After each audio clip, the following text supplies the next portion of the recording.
Kraft presents The Great Gildersleeve. Yeah.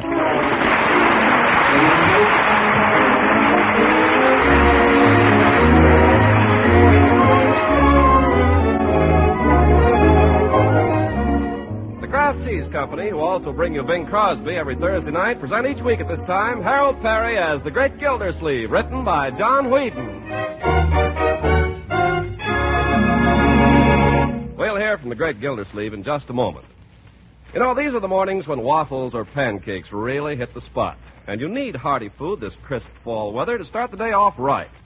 Well, waffles and pancakes taste mighty good when you spread them with delicious Parquet margarine before you pour the syrup on. You see, Parquet margarine is the spread made by Kraft, and it has a delicate, appetizing flavor that's just about tops. Yes, Parquet is entirely different from old-time margarines, and you can tell the difference the minute you taste it. Parquet is a wholesome, nourishing vegetable margarine made to Kraft's high standard of quality. You'll find Parquet margarine is grand for every use, as a spread for bread, a flavor shortening for baking, yes, and for pan frying, too. And remember, Parquet margarine is a fine energy food and a reliable source of vitamin A. So order a pound or two of economical Parquet margarine tomorrow. Just ask your dealer for Parquet, P-A-R-K-A-Y. Parquet margarine made by Kraft.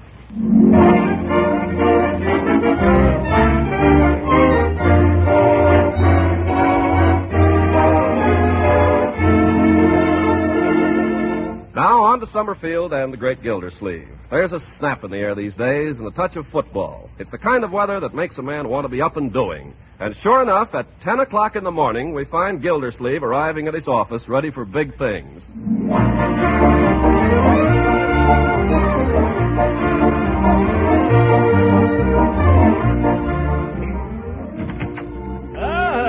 Good morning, Miss Fitch. Good morning, Mr. Gildersleeve. How's business this morning? Just about as usual. There was a young man in to see you. Oh, yes? Who was he? Mr. Brinkerhoff. He had a letter of introduction. Here. Brinkerhoff? I don't know any Brinkerhoff, do I? That I couldn't say. Yes. The only Brinkerhoff I ever knew was a fellow I went to college with. And there was a Brinkerhoff who traveled for some wholesale house, but he was killed in a bus crash. It wouldn't be him. I doubt it. Yes.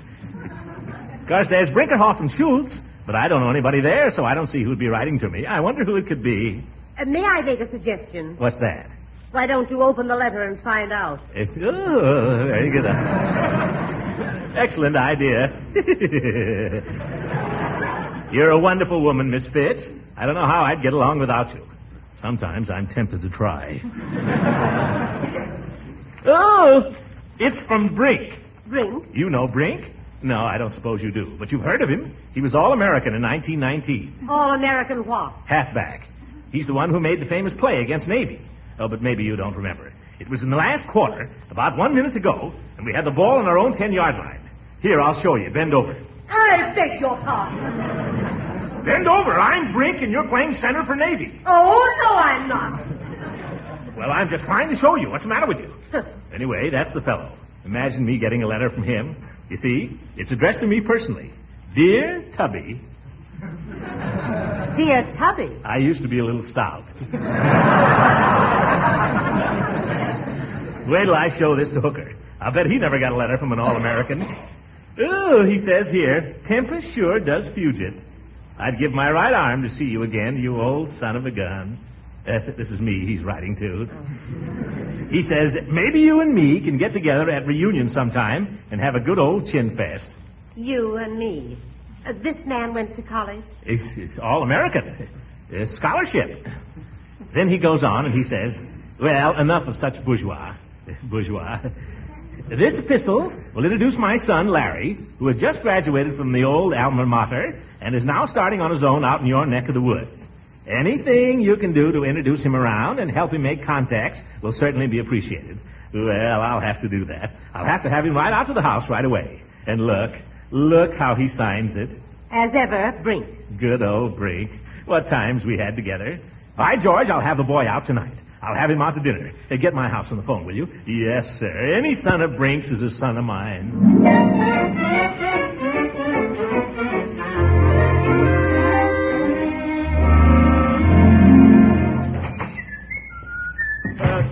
Anybody home? I Hello, Leroy. Got the paper? Can I have the funnies? Here. Where is everybody? I don't know. Bertie's out in the kitchen or someplace.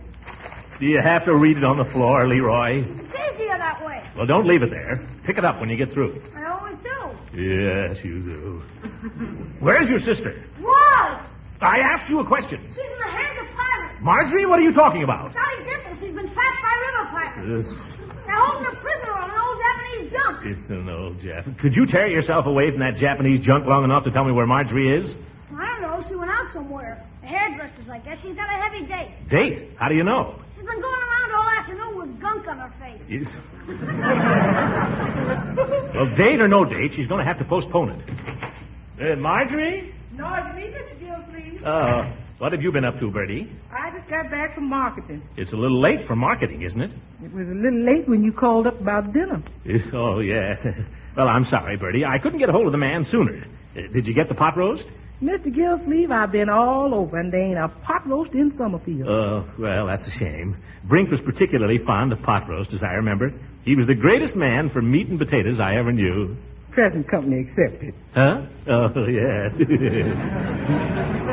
Well, what did you get, Bertie? Well, they had some nice liver. Oh, liver and bacon is good, with French fried onions. Yeah, but you know how some people is about onions. How's that? They can't stand them, so I didn't get the liver. Oh, well, perhaps it's just as well. They had some leg of lamb instead. Oh, a lamb is good. You have plenty of other things with it. Mint sauce or currant jelly. Yeah, but you're liable to run into lamb every day of the week, so I didn't get the lamb.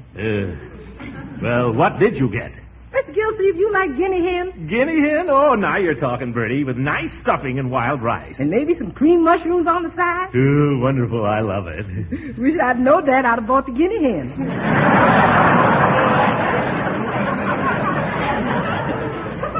What? You didn't get it?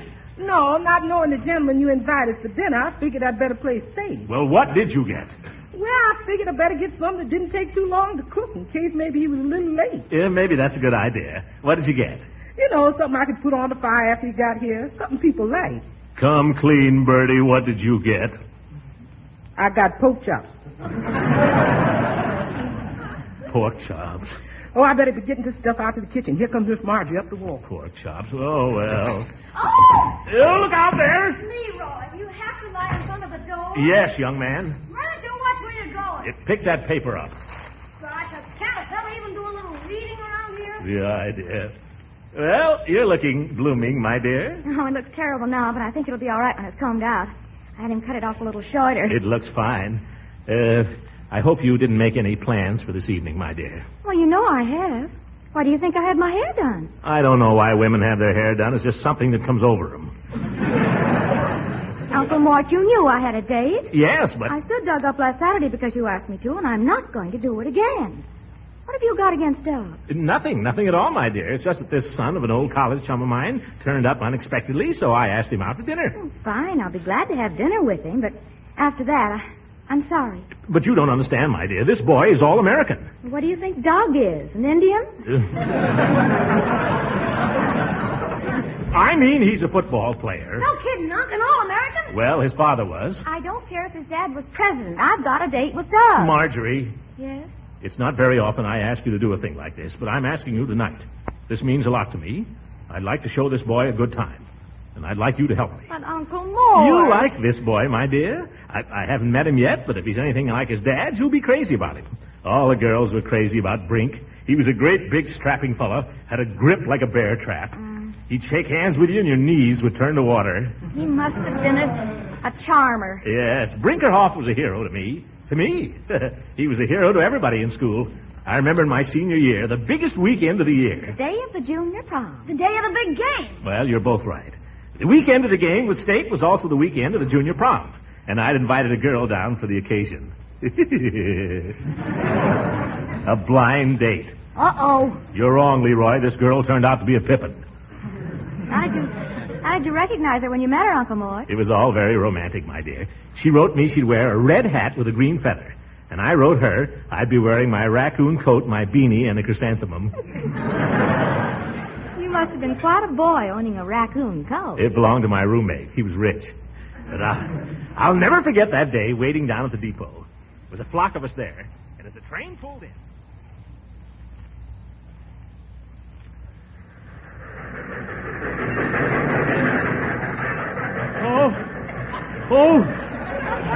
Where is she? Where is she? She'll probably get off at the other end. Oh, a red hat. Pardon me, miss. Are you addressing me, sir? My mistake. No green feather. Oh, there's a blue hat, and look what's under it. Ooh, I wish it was her. Oh, my goodness, maybe she didn't come. Oh, wait, there's a red hat with a green feather. What a chassis. Oh, miss, are you by any chance Miss Betty Beaumont? Oh, yes, I am. Are you Mr. Throckmorton Gildersleeve? That's me in person. Well, it's fine you got here. Did you have a pleasant trip? Oh, it was Catsy. Here, let me get those grips and we'll go on up to the fraternity house. That'll be Catsy. Oh, look, you see this fella coming? Yeah. That's Brinkerhoff, the captain of our team. Really? My, but he's handsome. Do you know him? Well, sort of. Hello, Mr. Brinkerhoff. Oh, there. Hello there, Gildersleeve. Put her there. Yeah. Ouch! My hand.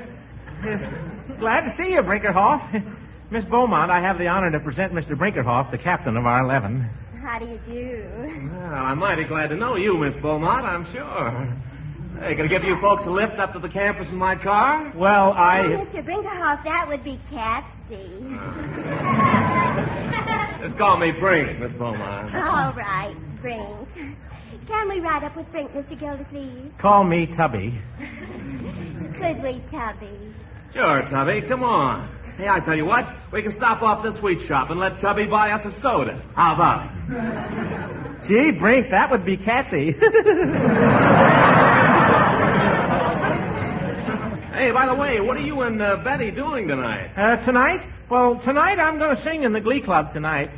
Me. Tubby's quite a singer. Yeah. Say, Tubby, how about letting me bring Betty to the concert to hear you, so she won't have to go alone? You know what I mean, Betty? Uh-huh. How about it, Tubby? Gosh, Brink, thanks. What a pal. You think of everything.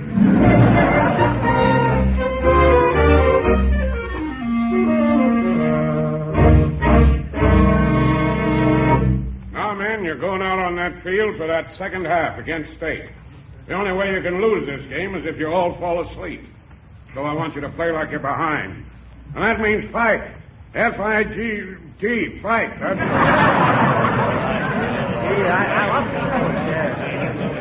Hey, Tubby. Oh, hello, Brink.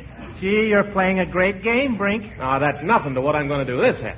Say, Tubby, how about bringing Betty over the Sig dance tonight, huh? Oh, gosh, Brink, I'd sure like to, but I can't make it. Oh, you can't, huh? No. Well, that's too bad. I fixed it with Coach Mulligan for you to play a couple of minutes in this second half. Oh, gee, no kidding. Yeah, that'll get you your letter, you know. It'll make you look like a hero to Betty up there in the stands. Oh, gosh, Brink, you sure are a pal. Yeah. You sure you couldn't change your mind about tonight? I'd like to, Brink. I'd sure like to bring Betty to that dance, but I promised my roommate we'd go with him and his cousin and spend the evening at his aunt's house. Oh, well, that's too bad, Tubby. That's too bad. all right, everybody, on the field. Oh, thanks, Coach.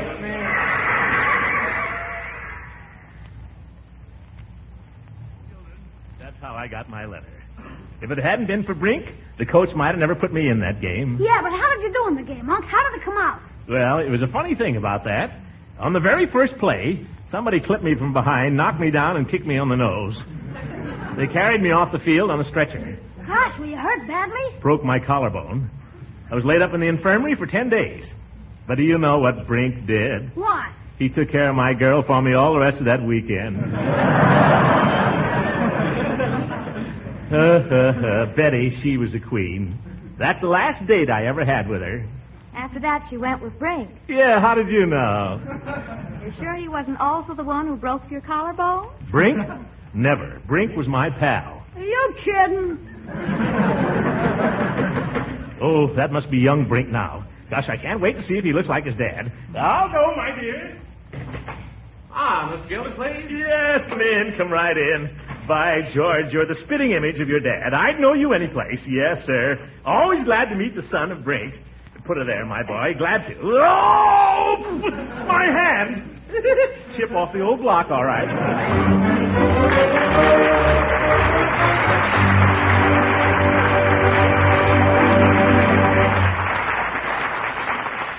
The Great Gildersleeve will be with us again in a few seconds.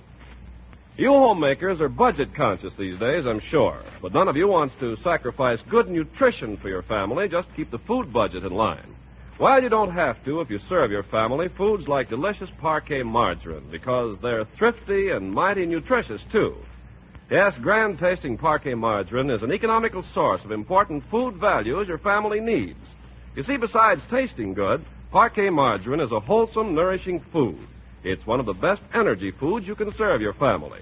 And it's also a reliable source of vitamin A, because every pound of parquet margarine contains 9,000 units of vitamin A the year round. So serve parquet margarine as a spread for bread. Use it for cooking, too. Your family is sure to like its flavor. Yes, tomorrow ask your food dealer for Parquet, P-A-R-K-A-Y. Parquet, the margarine that's made by Kraft.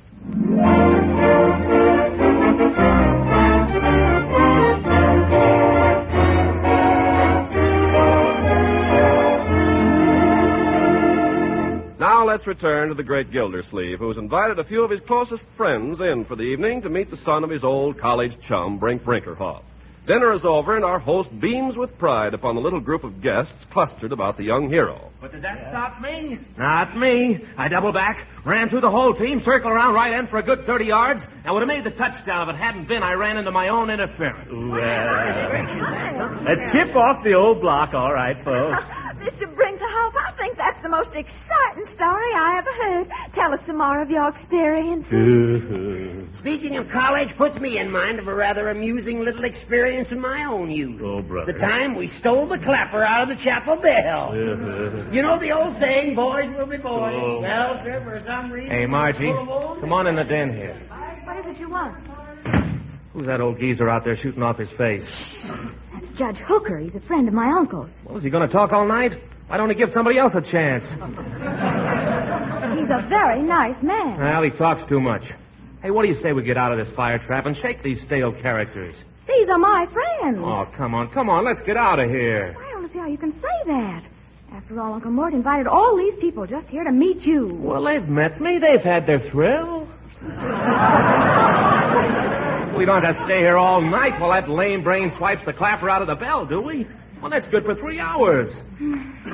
Well... Come on, you and I could make beautiful music together, honey. They'll never miss us. Well, Uncle Mort did say he wanted you to have a good time. You see? That settles it. Uncle's orders. My car's right outside.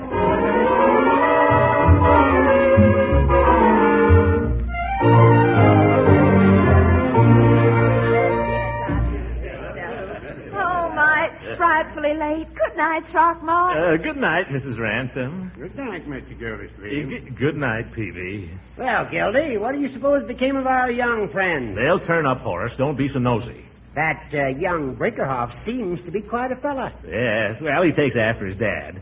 Brink always did have a way with the girls. Yeah, it's youth, I guess. Youth. Reminds me of the time I swiped the clapper out of the chapel bell. But I guess I told you about that. More than once. Good night, Horace. Good night, Gildy. The old goat. You'd think he was the only man that ever stole a clapper out of a bell. 2:00 in the morning. By George, this is going too far. I'll tell that Brink. Look here, Brinkerhoff, I'll say to him. Friendship is friendship, I'll say to him. But enough's enough. We have a rule in this house, I'll say to him. When my niece goes out in the evening, I want to know where she's going, I'll say to him. And furthermore... I guess they're back. And about time, too. Well, thank you, Brink. I've had a perfectly wonderful time. Brink? Hey, what's your hurry? The evening's young yet. I'll come in. We can scramble some eggs. No, I'd love to, but I can't, really. I've got to get up early tomorrow. What for? What do you got to get up for that's better than this? Answer me that.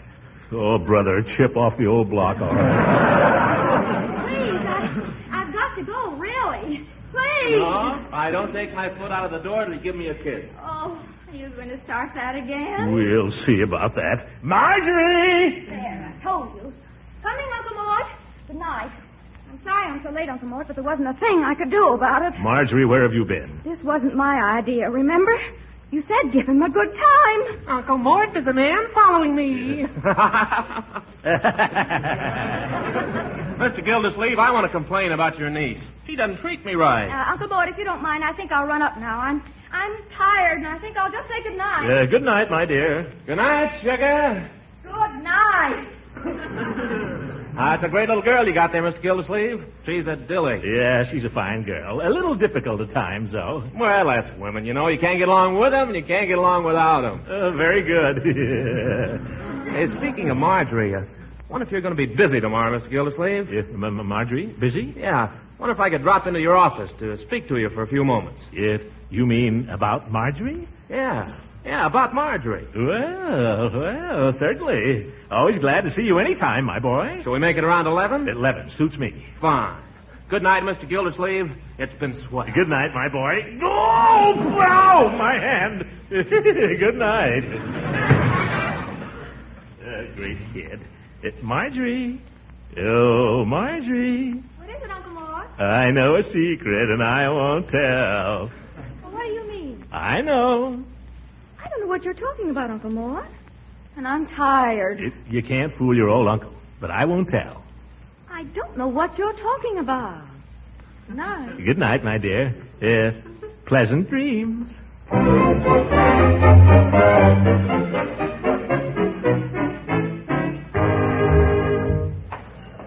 Leela.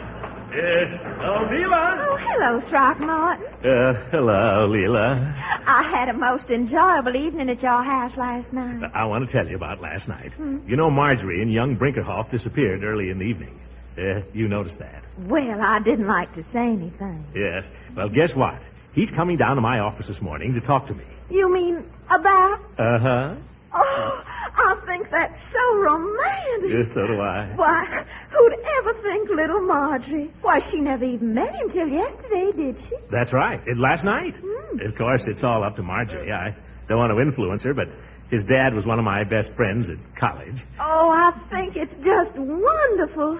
You know, I always longed for somebody to sweep me off my feet like that, but my husband, Beauregard, was such a cautious man. Oh, yeah. He was a lawyer, you know. He courted me for 3 years till finally Father had to speak to him.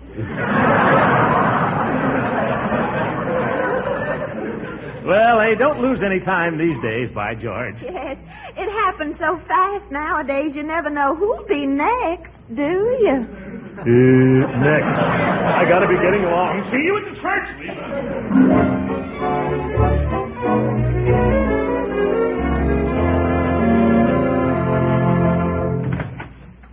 Mr. Gildersleeve. Oh, hello, Peavy.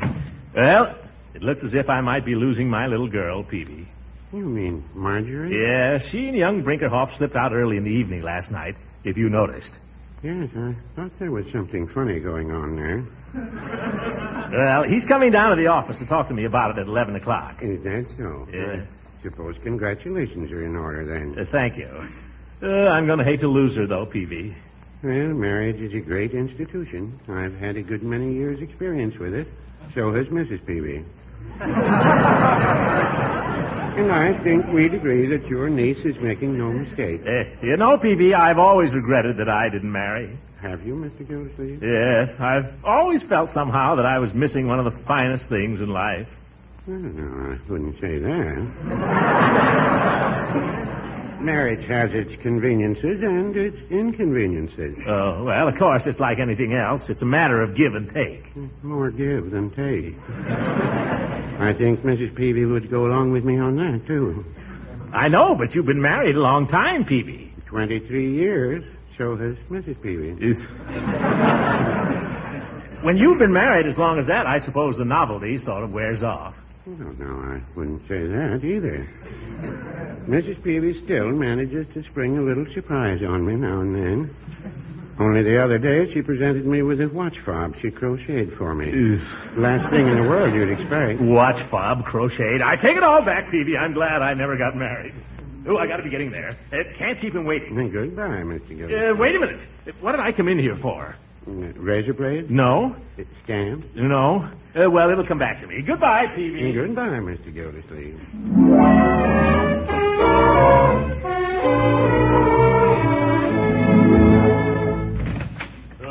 Is he here yet, Miss Fitch? Is who here yet? The kid, young Brink. No one's been here. Were you expecting someone? Was I expecting someone? Oh, but you don't know. No what? That young fellow who was in here yesterday, you know, the one I said I couldn't see. Yes. Little did I know. Miss Fitch, I think, I'm not sure, but I think he may going to be marrying my niece. No. Yeah. You know, I thought he was rather good-looking. Looks just like his dad, a chip off the old block. Little Margie, a wedding. Won't that be exciting? You know I love weddings. Yeah? And funerals. This may be him now. Well, good morning, Governor. Well, come in, my boy, come in. Nice of you to give me a little of your time. Not at all. I won't shake hands. Always glad to oblige the son of an old college chum. Step right into my private office here. Thanks. Miss Fitch, will you please see that we're not disturbed? Yes, Mr. Gildersleeve.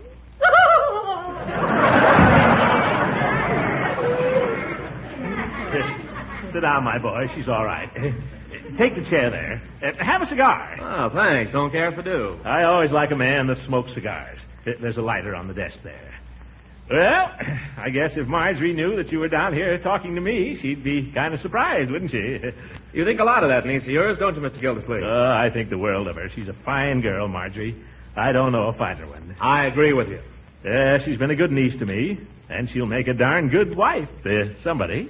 I'm with you 100%. Say, Mr. Gildersleeve. Yes? Have you ever considered what would become of Marjorie in the event that you were to pass on? Huh? Now, I have an insurance policy here that'll be... You're just like your old man. You get out of here.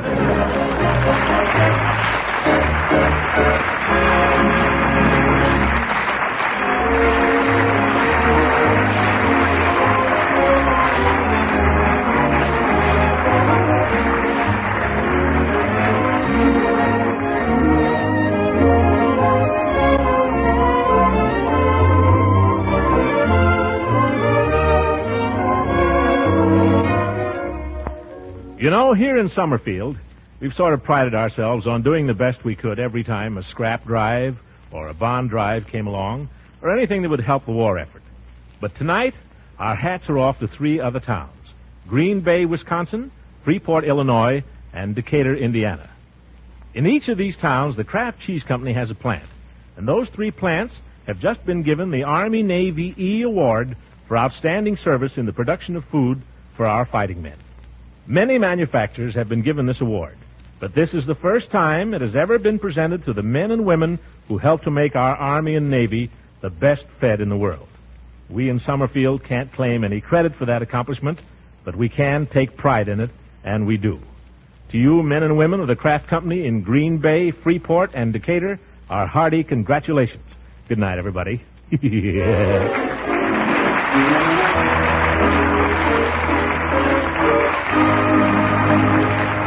Original music heard on this program was composed and conducted by Billy Mills. This is Ken Carpenter speaking for the Kraft Cheese Company and inviting you to tune in again next week for the further adventures of the Great Gildersleeve.